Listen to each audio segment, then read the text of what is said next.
My loves, good afternoon. Welcome to Maverick Baking. Welcome to another chocolate review. Today we're talking about something terrifyingly American.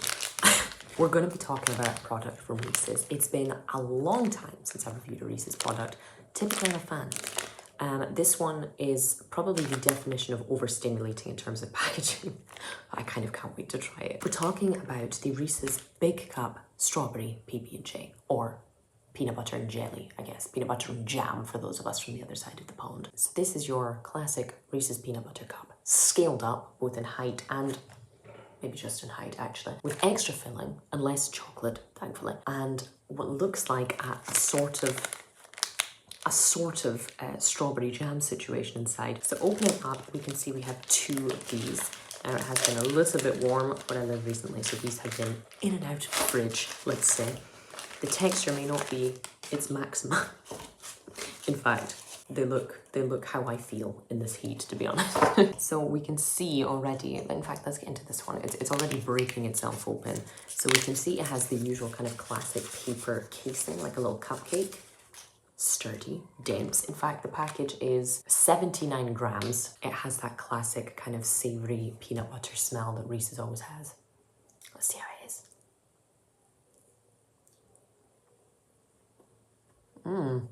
Something decidedly disconcerting about the consistency of that jam. It is gooey. Tastes absolutely nothing like strawberry. Without wishing to bash too much my fellow Anglo-Saxons, as I too often do, it tastes absolutely nothing like strawberry because it's made of beetroot, corn, and genetically modified soy. Does it taste vaguely like a PB&J? Kind of. You know, I was born in 1995 in the northeast of Scotland, not the 1980s in the Midwest of the United States, so I have slightly less of a say on this than many other people would. However, I bloody love a PB&J. This basically just tastes like a typical Reese's cup with the sweetness dialed up and nothing good added to it. You know, in the aftermath, you have a flavour of fruit. Like this, like fruit, maybe. You can't detect it's strawberry. You can't detect it's supposed to be a PB&J.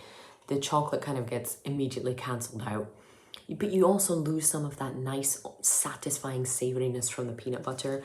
Honestly, it's just like a slightly worse Reese's cup. It's like one of the knockoff versions you can find for, you know, half the price in those import stores. That's kind of what this tastes like. The consistency really is not great. I mean, I know they're not going to be putting actual strawberry jam in here. They could.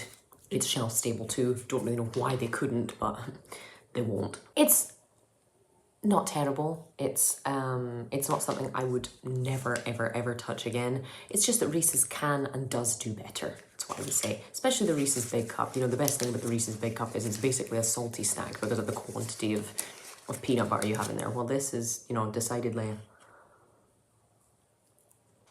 not something I'll personally be rebuying again, even as a big lover of the PB&J.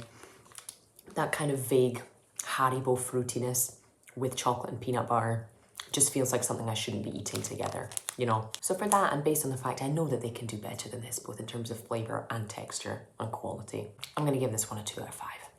It's not to be repeated.